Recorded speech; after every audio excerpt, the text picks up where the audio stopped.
émotion bi ma gën a am ci sport mooy bi ma gagné fii 2007 bi ma Mali fekkee fii à Dakar Guédiawaye kooku moom du ma ko fàtte mukk. waaw tristesse vraiment moo koy wax sama xol day tooy.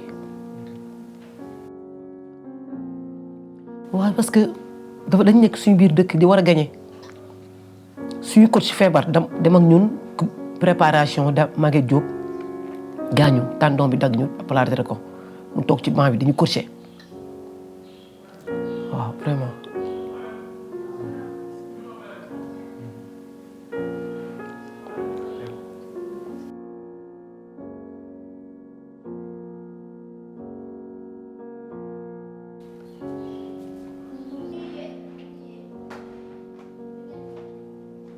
ne papa yaa ngi si jàmm yaa ngi ci jàmm bu baax baax yal na yàlla defal jàmm yàlla defal jàmm.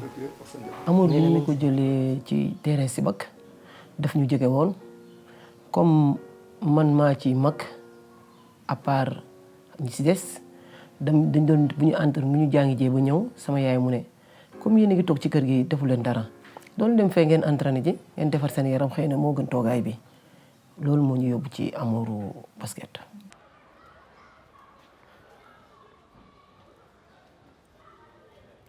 mu fa Ahmad ça va ci loo ne. waaw sama parcours gudd na vraiment parce que bu ma Sibac laa jàngee basket ba ma jàngee Sibac basket dama jógee Sibac en junior première année senior dem Wakam def fa 1 an ñëwaat Duc.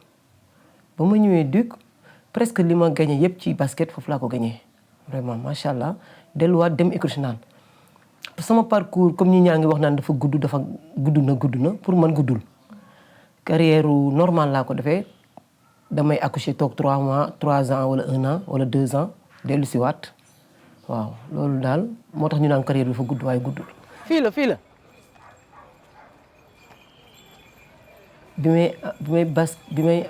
bi may gagné Coupe d'Afrique des clubs boobu maa ngi dem si laay soog a ñëw Duc muy 95 ba ma ñëwee Maguette Diop jël si ma boobu maa ngi woon Ouakam Maguette Diop jël si yóbbu ma Tunisie ñu dem jéegi gagné Coupe d'Afrique ñu perte boobu bi ñu dellu see 97 ma am 22 ans ci laa gagné Coupe d'Afrique des clubs gagné waat Coupe d'Afrique des nations gagné francophonie.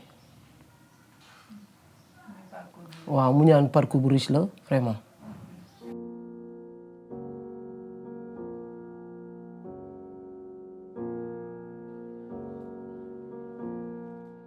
waaw sport maternité bi yomb na facile na parce que vraiment ku mel ni sama yaay bi doon présenté léegi joué na ci parce que ma amee sama taaw ma am 22 ans am sama taaw toog 1 an joué wu ma deuxième année bi bu ñëw mënu ma tegal fii xale bi nga dem entraîné ji kon nag sama yaay bokk na sama parcours.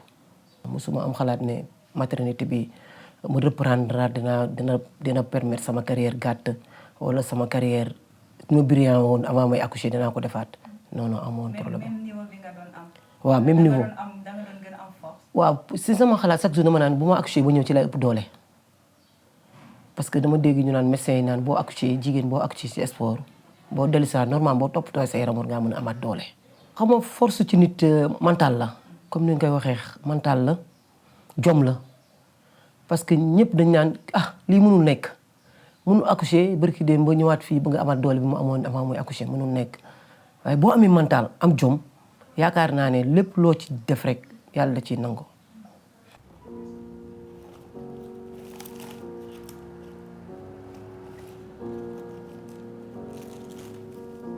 kii sama jëkk la arbitre la woon basket nañ international. moom dirigeant pour ñu convoquer la yow yaa koy wane du question ne man maay Anta Sy jóge naa accouchement damay ñëwaat di sama place parce que place boobu fa ma jóge woon dafa amat ku fa nekk il faut ma entraîner bu baax pour sama entraîneur gëmaat ma xamaat ne man maa ngi fa ma nekkoon mu jël ma. carrière nit du nit a koy arrêté. carrière nit yow mi am envie jouer yow yaay seet ndax am nga envie jouer parce que affaire bi envie jouer la ñu ne Anta Sy joué na ba 40 ans joué na ba 40 ans parce que li may wax chaque jour ne terrain bi amul tricher amul kii xale la amul kii mag la pour man sport amul mag ki nekk ci forme ki xam ne moo nekk ci forme moo nekk ci normal nañ ko yóbbu waaw. mënuñu def table rase parce que boo déggee journaliste naan table rase mënul nekk équipe nationale kenn mënu ko table rase parce que man li may wax chaque jour dama naan mag mooy gagné match capital mag koy gagné waaye du ay xale boo amul expérience mënu gagné match. kon mag ñi pourtant ni may dégg ñu naan ay mag duñu ay mag ay xale lañu ku mel ni Mama Sy mënul nekk mag ku mel ni Astou Traoré comme ni may déggee chaque jour ñu naan dafa war a arrêté Astou Traoré moo ñu coupe d'Afrique bi ñuy organisé à Dakar moo ñu ci génnee de moom ñëpp naan mag la na bàyyi moo ñu ci génne léegi pour man xale yi ñoo war a am kii daal pour man xale yi ñoo war a góorgóorlu wane ne basket amul mag amul ndaw résultat lañ soxla bu xale bi ñëwee nekk ci forme nañ ko yóbbu mag bi ñëwee nekk ci forme nañ ko yóbbu. salaamaaleykum. waaw kay nag dañu ñëw fekk fa ay xale yu entraîné nag fekk ngeen fa sama benn entraîneur nag tey ay xale yi ngeen fi fekk tey yu xale yuy lakkale.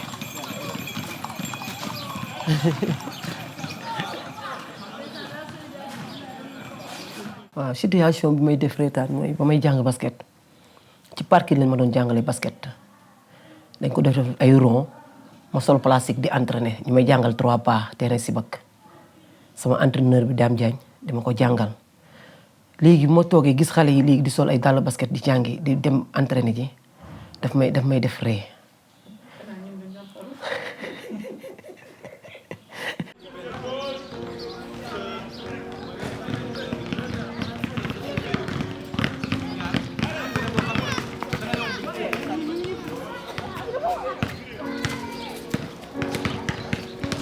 te terrain basket bi dafa nekk fi à côté jege ñu lool su ma jegee dama naan ñaa leen dem terrain basket bi ma daal dafa créer benn commerce bu ndaw wut sama petit crème def ci crème di jaay pour ñoom ñëpp pour ñu ma resté ak ñoom foofu laay toog ak ñoom ba basket bi tas ba mu jeex ma jiite leen indiwaat leen. non yaakaaruma ci woon loolu de wax dëgg yàlla dama ko jëloon comme ñu am occupation di ci passé moo gën ñu nekk di taxawaal du wut ay xarit man loolu laa ko jële woon waaye xamu woon ni daan egg fi ni egg nii. parce que sama objectif mooy ma yóbbu leen rek foofu ñu am occupation loolu moo des waaye li ñu doon wax de ñi doom yi dañu góore ay culotte la ñuy sol xoolal daal yi ñuy sol daal bi ba lu nekk dégg naa ko waaye man liggéeyantu moom loolu man li sama kanam rek. Vous connaissez où? Je l'ai vu jouer À la télé. Dans quelle équipe? du Sénégal.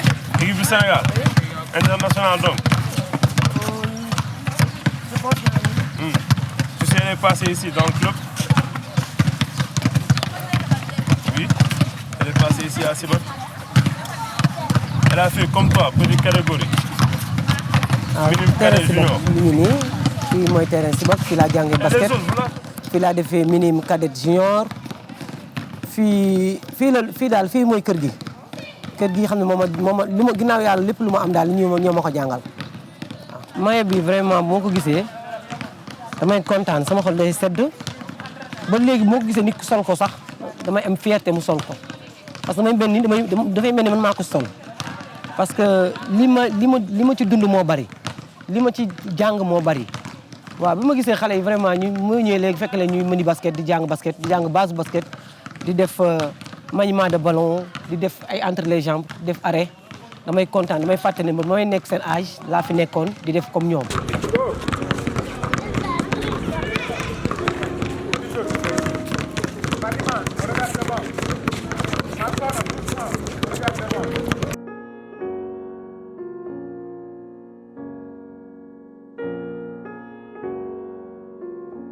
waaw sama yaay moo ma inspiré pour ma def basket parce que une source de motivation la ak samay tante yëpp yu nekk ci équipe nationale bi juste dama bëgg ñëw jël relève bi pour élever niveau bi daal parce que ñoom ñëpp fi ñu toll sama yeneen tante yu ngi au niveau mais bëgg naa leen raw daal te bëgg naa topp sama tànku yaay ak sama tànku papa. parce que loolu moom waxoon na ko sax parce que moom sax par des fois dafa ma wax doon bu ma gën a nekkee xale dama fa doon wax comme genre bëggul doomam di basket mais nit ki moom lépp loo xam ne ni que lépp si amour lay ñëwee daal parce que amour bi ak li ngay fekk si waa kër gi di def loolu rek nga mën a roy pour def ko.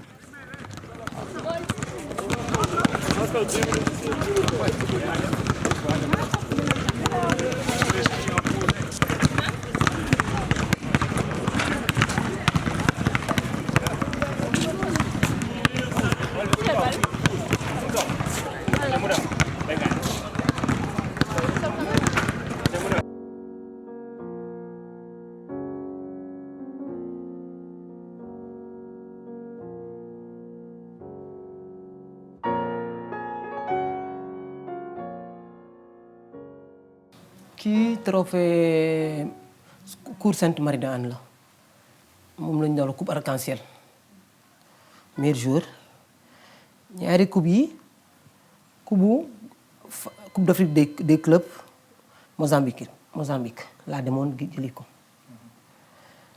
bii Lion d'or la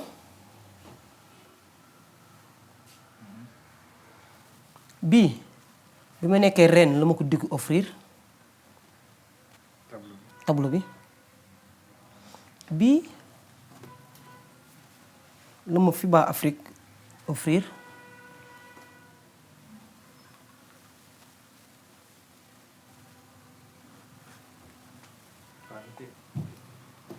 bii 8 mars lañ ma ko joxe woon Liberté 1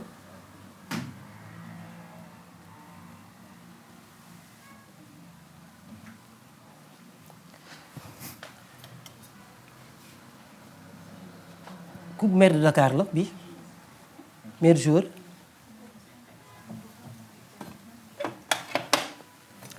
coupe du Sénégal meilleur joueur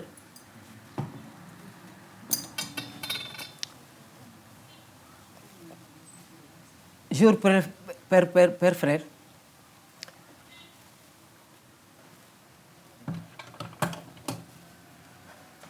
coupe yi meilleur joueur meilleur passeur bi ma joué ba 35 ans la ma ko Duc jox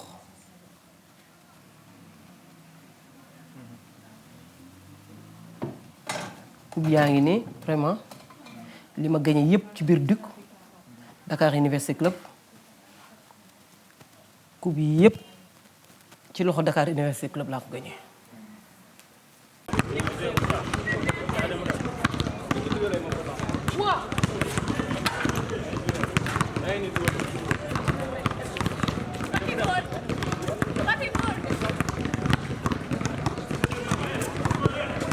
vraiment tey dama doon ñëw xam woon sax bu ma ñëwee dinaa leen fi fekk dama ñëwoon uniquement pour won ko ne terrain bi laa jàngee basket rek xam woon sax ni ma ñëwee dinaa leen fi fekk.